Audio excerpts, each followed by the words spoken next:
when your legs don't work like they used to before, and I can't sweep you off of your feet. Will your mouth still remember the taste of my love?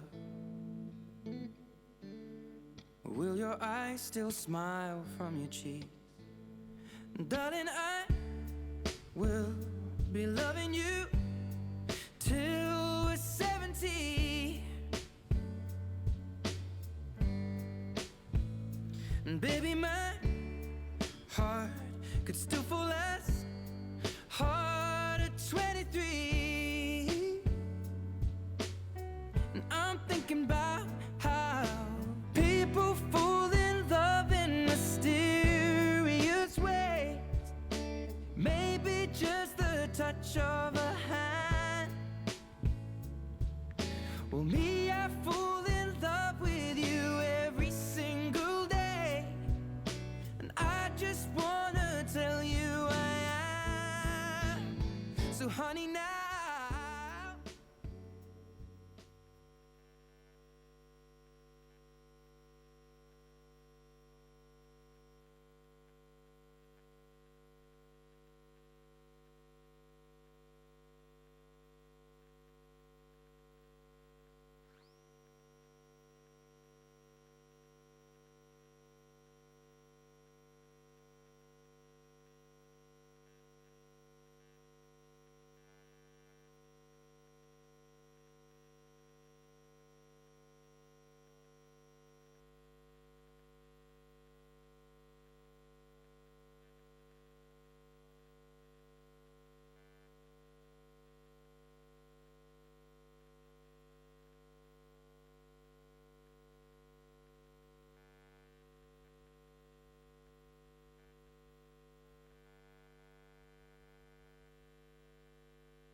Good evening, everybody.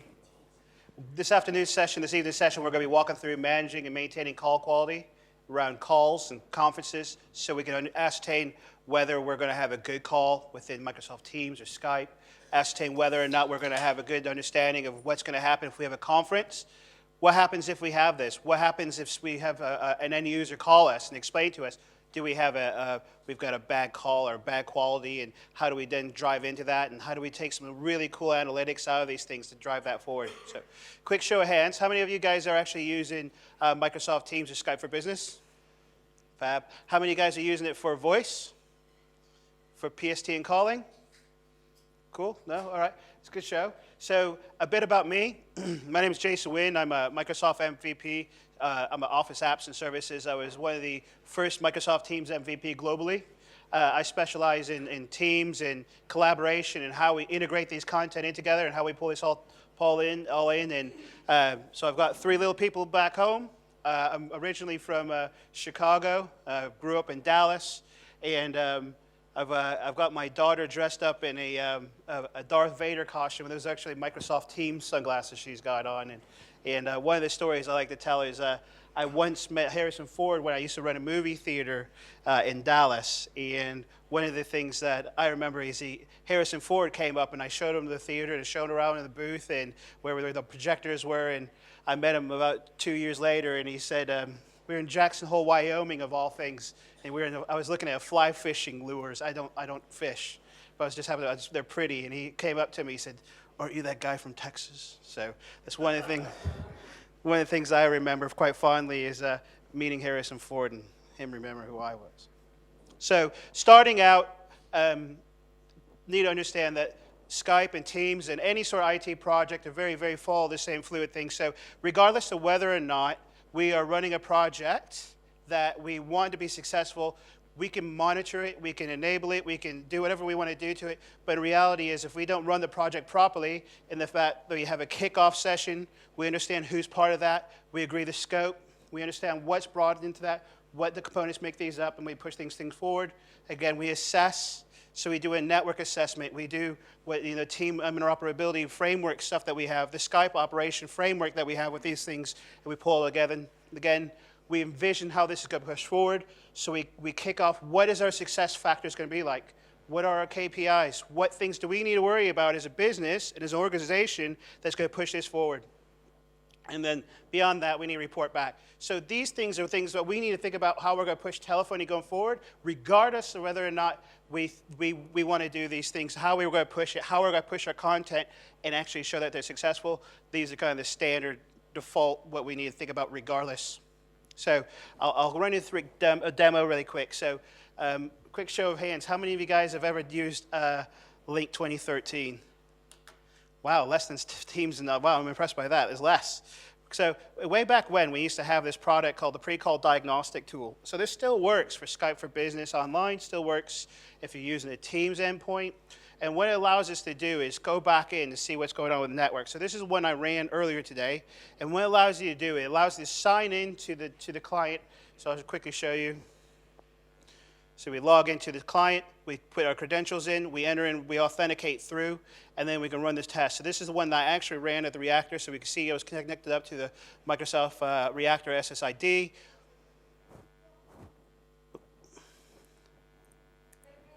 Same here. Thanks for the shout out. Let's do this. It's helpful if you can see it. There we go. That's a little bit better.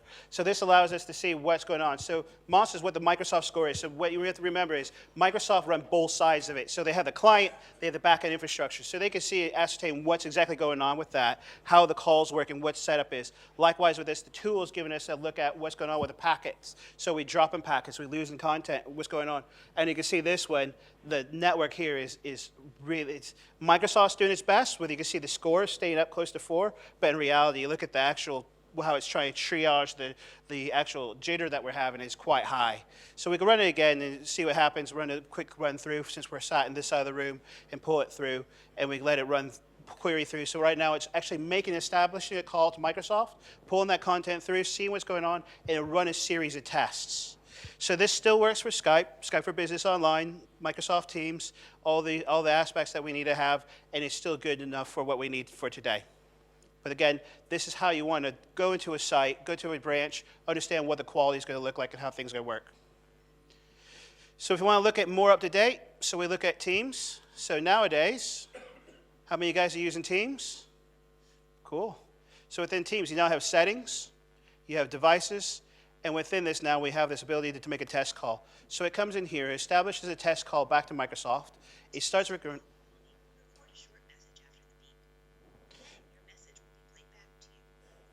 So it records a message of us, understands what's going on, starts repeating back to what I'm going to be saying in a second. And we'll let that run through.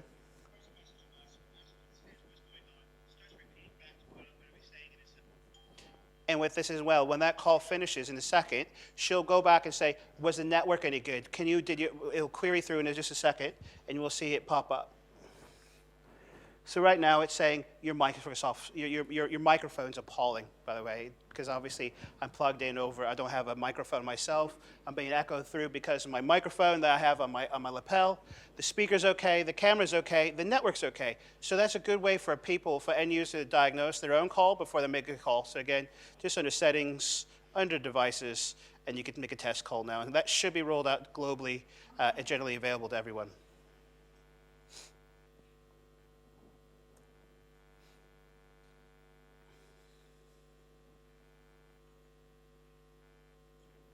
So what happens if we're not? What happens if I make test calls and they're fine? And what happens if I've pushed this out and I've pushed out PSTN calling to every branch and people are coming back now and saying, listen, the quality is horrible. The amount of content where we're doing presentations and things are not happening the way we expect it to. We're running out and we've done some tests of the network. We think we're okay. We're trying to troubleshoot, but really somebody's got to throw me a bone to figure out what's going on with this. So what do we do then? Is we load up the old tried and tested correct screen. We sign into Teams admin portal. And there's two places we go to with the Teams admin. We've got one which is called Call Quality Dashboard, and we'll go through that in a second, but I'll show you what's going on within the local Teams piece as well. So if in here, if I type in Jason Wynn, and I want to search for me as a user because I'm the person that's causing problems or receiving problems or having issues. And within this, how many of you guys have actually used this before? Cool. So within this, it tells me how many calls I've made. So in the last 7 days, I've been 1 meeting, I've been 4 phone calls. Yeah, and within this, I have this call history portion of it. And within this, I can see that I've been at a conference, I've been pulling these things. So that one of those phone calls is the call I made earlier. And I didn't even realize I was in the conference 2 minutes ago, but we'll take it. And then with these things, I can drill down. So if somebody comes to me and says, at 6:45, I was in a telephone call, I received a call, it was bad. So I can go inside these now, and I can drill down. And the amount of content you get out of this is actually really, really good. So I can find out, this is what's called the overview, and I can find out really, really briefly what's going on. So Microsoft knows this call was 2 minutes. It says the audio quality was good. I can find out what the device is, so we can see that the device, as far as the audio device, is this built-in-built microphone. I'm running it through the standard set of speakers. I can find out what driver information is. Likewise, I can find out more about what the device is, so I can see that I was connected up through my asset tag and what version of Windows is running. How was I actually connected? So it tells me here that I was connected to Wi-Fi and I had 100%. It tells me what my drivers are on those devices as well. And here's some of the cool stuff. So I can start finding out and triaging it. And so the number one impactor of what happens why you have poor call quality and within Microsoft, and particularly around Teams and Skype, is going to be your network. And being able to go back to your network people and try to ascertain what's going on is really, really key. So you can see here that I had 10 milliseconds average jitter. I had almost no packet loss. The quality of this call was actually quite good. Okay, but I can do it. I can drive this even further now. If I click in advanced, I can take this to a whole nother level. I can see what's going on. And if we take this, again, even further with the debug portion in a second, you see things get really, really crazy. So I can see exactly what's going on. I can see what type of servers I was connected to at Microsoft. So I was connected up to a Xeon processor with 24 cores. There's connected via Ethernet. It tells me what they're scoring as well. So it tells me both sides of the equation. It tells me how good I was talking to Microsoft and how good Microsoft was talking to me. Now, this is not only within Cloud Connector or with calling a Microsoft phone system. I could do this with, if I'm running how many of you guys have ever heard of the term direct route? Okay, 2. So what direct route allows me to do is have the ability to take a existing telephone system and hook it up to Microsoft Teams. So if I have a Cisco or a Avaya, or if I have some other bespoke telephone solution, I could buy a piece of hardware called Direct Route, and that allows me to connect it up. And again, Microsoft, because Microsoft owned that software on the Direct Route, it can pull you this query content too. So if you have an existing telephone system, you can pull all this content back. And that's almost certainly more powerful than you'll get off of Avaya or you'll get off a Microsoft system or a Cisco system to see all that content pull through. And again, the amount we can start querying all these things through, and I don't know what half of these things are, but we can start querying all these things and start pulling and triaging it and pull all this analytics straight back into whatever we want within it. So whether it's an analytic tool, we could query these things back.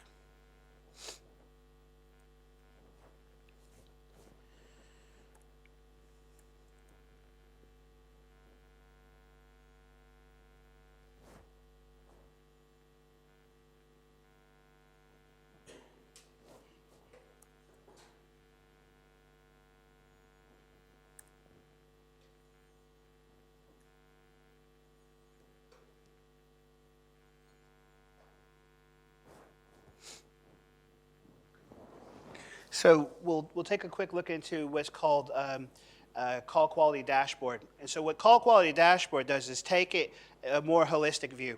So before we were looking at what was going on with an exact call. So we looked me up as a user and try to understand what's going on. So if I really want to go into nitty gritty, but what if I want to look at what's going on with the business? Or if I want to look at each network subnet I've got, and I want to understand what's going on, or if I want to understand how things are working independently of how many desktops, or if I'm running a particular HP model, what's the call quality for those? Or if I'm running a Lenovo or on a Mac. So I have a concern that Mac users. So with call quality dashboard, it lets us take this a little bit deeper.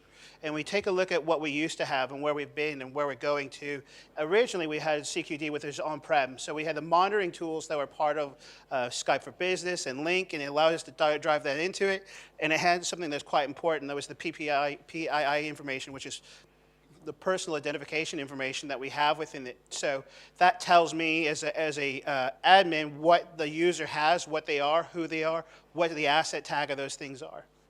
And we moved over to call quality dashboard within Link. So that was actually Skype for Business Online. And that gave us kind of a feature-rich information, but it was always a little bit slow. So we could see that we went from 15 minutes to things taking 24 hours. So as we looked in that dashboard a minute ago, we could see that I had calls that were coming back within 5 minutes. I had a call that came 2 minutes. And that's being triaged by the call quality dashboard to pull that content back through. Likewise, if I wanted to see what the experiences were in how those impacted things and understand what our business impact is, if we could start seeing those and we could try to ascertain where we have problems and what the actual lie of the land is. And with the QQD, with the V2, which is the link.com version, that was only Skype for Business Online and Teams. Now we have the ability to start importing that content in. So we have the ability to have Skype for Business Online, Teams. If you run in Skype for Business 2019 server, you can input that content in. Likewise, we now have the information back from the PII information. That content's being pulled through. And likewise, it says 30 minutes, but in reality, we'll go through it in a minute. It's close to about 5 minutes. So somebody makes a phone call within about 5-10 minutes, we'll have that content all back in within the portal. We can start triaging it. So what happened? So around March 2019, well, we got it. We had the soft launch. So what happened in soft launch? Well, it's hard to tell because it looks exactly the same as the old version. But we'll go through the details in a second, what that actually means. Where did we improve it? What happened? How do things get better? Where did it improve? And we can start pulling that in. But you can see here that the big difference that we have within Teams is SIP-less, right? It doesn't use SIP anymore. It all uses HTTP. So what we have in that, like, why do team users have UPN data? Why do they have UPN data? Because they don't use a SIP URI anymore. Those kind of things are moving on. So we have all that content within it. Likewise, what it has in there, we have user permissions, building schema, and reports. And what's going to happen is if we built those old XMLs within the CQD of the V2, we'll be able to import those into V3. With that as well, is the kind of really big point in here is this REST API.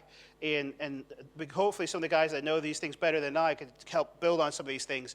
But Microsoft are working big and giving us the ability to pull this content out. So they pull this content out because they want to be able to give us the ability to create our own dashboards. So giving us the ability to create that content, start pulling things that are relevant to our business, rather than just having things that are specific to Microsoft. They can give us the ability to pull all those really cool analytics, and I'll show you some dashboards in a minute of how this actually pulls in and where it's relevant to you, and start trying to drill this out. But we were talking about the analytics piece, and so within this, we can see that once we make a telephone call, when we pull some analytics through for this time, we're starting to pull things down into it actually being about 5 minutes from the point where we have a call, everything being triaged within Microsoft, throw up to the Azure analytical tool and pull through. With it as well, we have some new changes with V3 between V2, and the biggest piece really is going to be these additional roles we have at the bottom. So we now have a Teams service admin, a Teams communication admin, a Teams communication support engineer. So what does this mean? So how many guys are beholden to things like Sarbanes-Oxley, or have to worry about GDPR, or have to worry about some sort of governance relating to what you have to do? And again, this just gives us the RBAC to be able to do these things within it.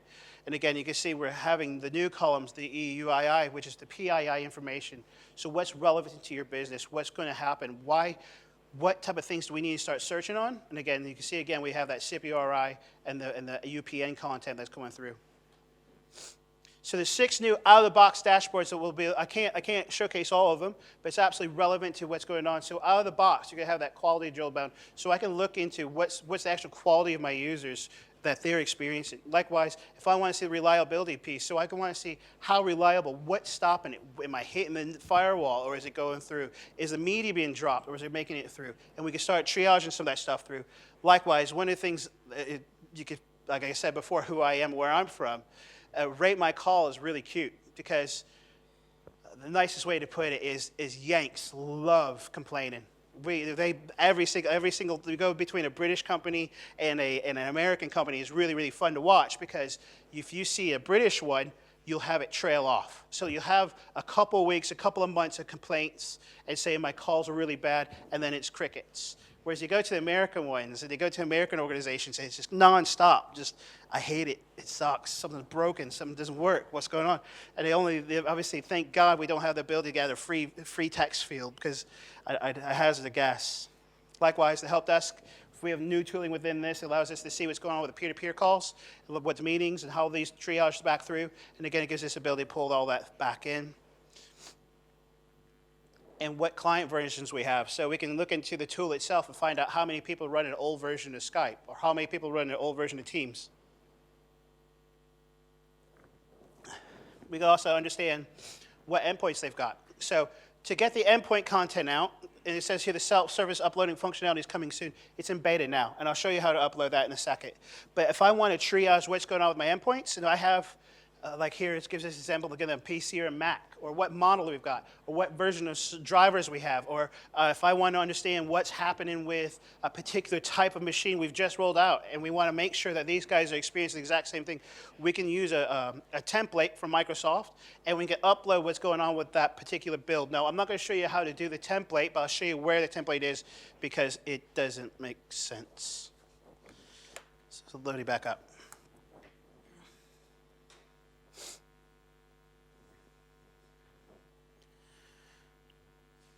So go back to CQD. So when you hit the call quality dashboard, this is what you see. Within the call quality dashboard, you can understand what's going to happen. So this is my MVP tenant, and within it, you can see my daily trends are quite low, right? It's just me. So on the 10th, I made about 20 calls, and we can see what's going on with that. We can see the call quality was actually pretty good. I could hover over it, and I had 22 calls, and they're all fine. And I could go into this. But look, for whatever reason, on the in Feb or in March, we can see what's going on. And when we look at what's going on for a real organization, you'll see these trends a lot. Obviously, the calls are much higher. The situations that these people are working from are going to be a lot different. I'm going to be able to go into these and understand what's happening with these live organizations. So I've got a business I run a phone system out to, and they're pushing 400,000 calls a day. So these guys are pounding it hard, really hard, and trying to push everything through. And I can see what's going on. And so for the organizations I've rolled it to, realistically, a happy number in this isn't going to be 10% poor. It's going to be a fraction of 1%. This is kind of where I'm seeing it. Is a fraction of 1% of calls being poor. Now, we can obviously, the better we could do to push these things down, the better off we are. So I said I'll show you where you put the building content. So what you could do within here, if you say upload now, you have this by default, this will have two things. So if you come into this and you've never used this before, it'll have building and it'll have network. Okay, and then that drop down box. Whereas I've already uploaded some content into this, so that's why my network component is missing. So what I could do within that is I could I could put my building information in, and actually within this as well, they've removed it now, which is cute. Also within this, you should have your desktop piece. So it says endpoints within that.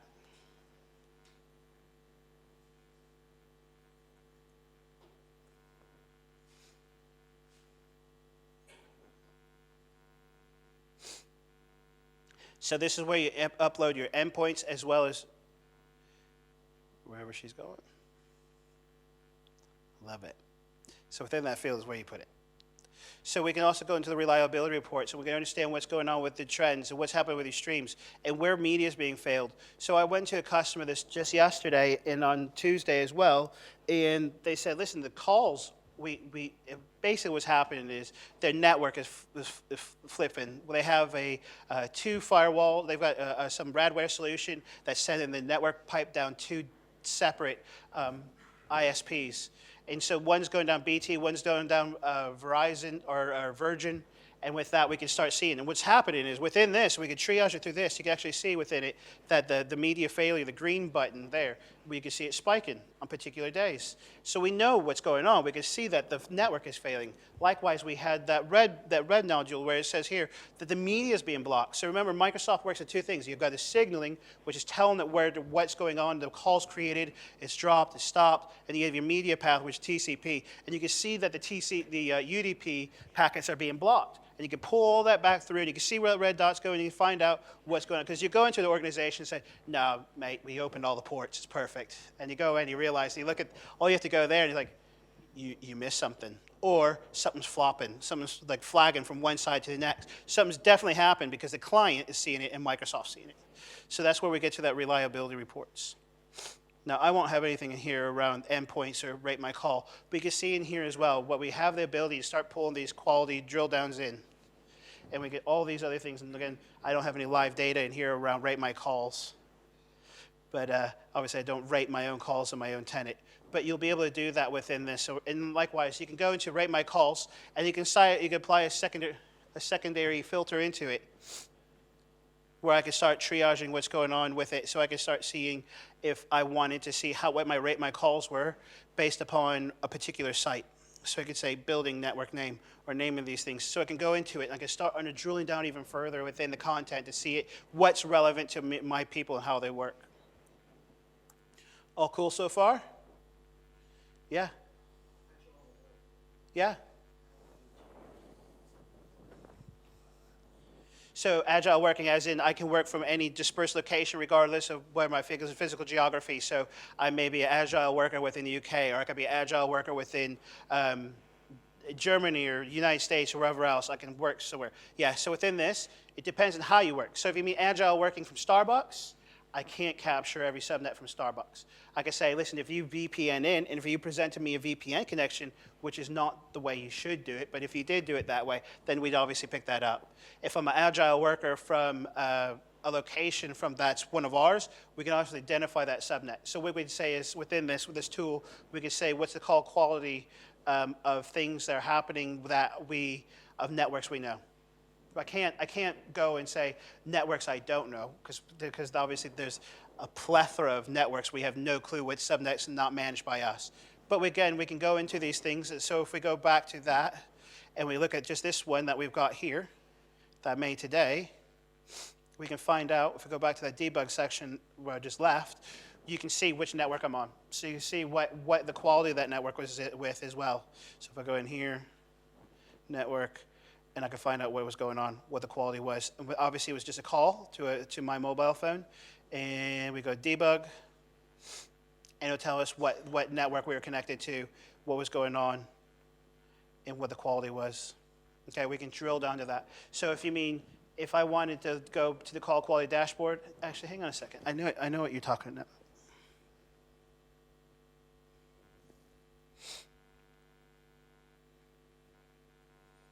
Here you go. So this takes you a little bit to what you're talking about, but not as far as what you're saying. So within this, I could say how many of my telephone calls that we made in June and July were wired, and how many of them suffered from poor connection. So you can see I made 6 phone calls. They're all fine. In this month, I made 2 phone calls that were wired, and they're fine. And then likewise over Wi-Fi, what was going on and how many of the calls I made were. So everything right now is hunky-dory. But if I were to make, you have another option on this as well. What about, you've got wired, you've got wireless. What about if I'm not actually on a hand, what if I'm using my mobile phone?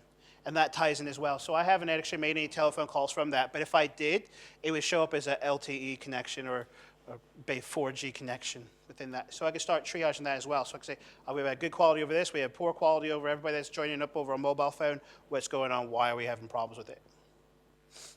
All cool so far? Any questions whilst we're here? Yeah, go ahead. Yeah. So this one's the help desk reports, not this one? Oh, this one.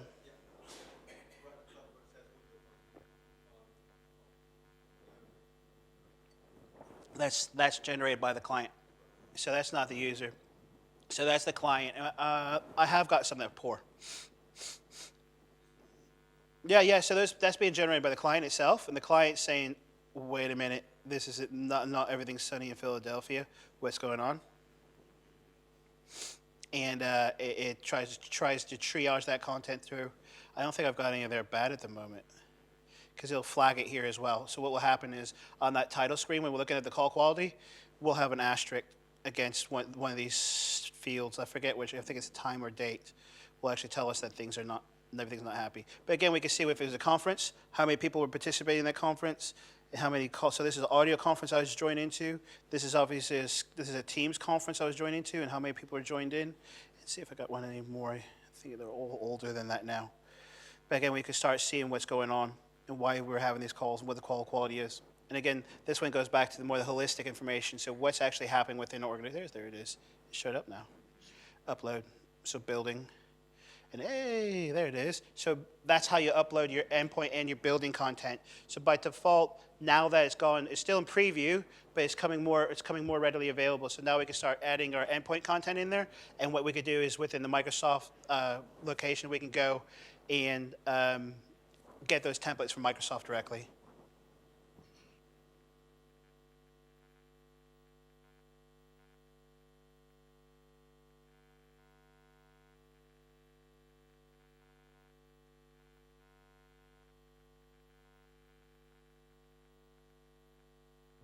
So we had, like I said, this year we had people onboarding for what's called Power BI. The Power BI supports some things. And what this does is allows us to take things to a whole nother level of granularity of what's relevant to our business. So if we run a telephone system, we want everything that's coming out, and we want to see all that content, like we have that CQD REST API content, and we can pull that through.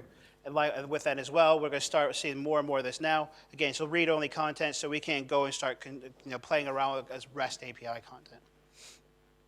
So quick look at what we can get out of it. So this is one of the ones that Microsoft put together at Summit.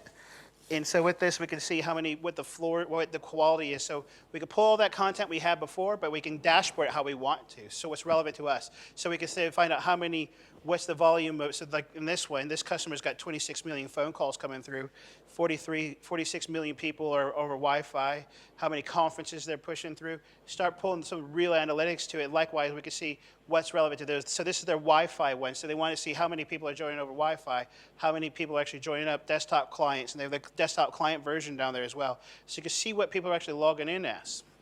With that as well, we can see what's going on with the Wi-Fi driver versions, which ones are working, which ones are bad. On this one, it shows us that December 18, the people who have the Realtek semiconductor one, 65% of the people that are making telephone calls with that Wi-Fi driver, where it was horrible, which is unacceptable. Because remember, we want to try less than 1%. Again, this is one of the tools they have around networking locations. So we can input in those subnets into the dashboard, pull all that content back, what's relevant to us, what works, what doesn't. And then so this is the ones they created for APAC, EMEA, and America, and try to triage what's relevant to them. And this one as well is more of how we start pulling these Power DIs back. And this is what we're doing. So some of these people were trying to figure out how to create almost like a self-service tool for people to start triaging some of these things and start pulling all that quality dashboards back for help desk agents to start triaging it so they can, how do I fix these problems? We're having issues here. What do I need to do to fix it? And so that way it helps out the actual help desk people to start triaging it. So again, all these things are being pulled back. What Microsoft's doing as well is particularly around that bottom part, which is quite cool. So taking all the stuff they're learning from Azure and dumping it into what they're learning with the Power BI dashboards content, so all the REST APIs and what's relevant. So if instead of people raising the help desk tickets, say they got problems, we can automatically have that pull in. So it automatically creates an incident. So we just this last, 2 weeks ago, we had information that ServiceNow is being part of it. Likewise, we're now having all this stuff pull through. Likewise, what's relevant to these access points? So are we having a problem with a particular AP across the building that's giving us issues? If it is, spin up a help desk ticket, create a ticket, log it. Don't allow people to log on to that AP and force people to use a different AP, or you know what, create the contents to block that, or do what we need to do. And likewise with that as well, what do we run? We run drivers. So if we have that screen we had a few minutes ago, and we want to be able to understand that these particular machines are creating no end of problems, flag it, log it, bring the real machine learning analytics to it. So where are we going? We're going to start seeing Call Quality 3 coming out now. we're going to start seeing the retirement of V2. So that'll be happening. I don't have a definitive time of when we're going to see the end of the demise of V2, but V3 is very much, it's coming out of preview now. We're going to see the migration to call quality dashboard reports. Again, if you have a dashboard that you've already created, the XML, you can export that and bring it in. Likewise, if you work with a customer, or if you work with somebody that has a really cool dashboard, pillage it, take it, use it. If they let you, take it with you, so that way you can use their content to help showcase what you need to do. Again, the machine-generated learning will take it to a whole other level, along with the Power BI stuff. And kind of the last thing to kind of bring you up to is Evolve. So on the 21st of October, we're going to be running an event out of the National Conference Center up in Birmingham, otherwise known as the Motorcycle Museum. So on the 21st, we're going to be running an all-day event. We've got something like 25, 30 tracks, all-day event. Again, we have MVPs and speakers and quite a few people. We're going to be opening things up for session content pretty soon. So as and when you see these things, by all means, you can go up to the Evolve conference, and soon we're going to be able to get you tickets. It's free. There's no charge. It's all run by people like myself and people like Adam to be able to do these things. Again, it's free to attend all day on the 21st of October. Cool? Any questions? Cheers, guys. Have a lovely evening.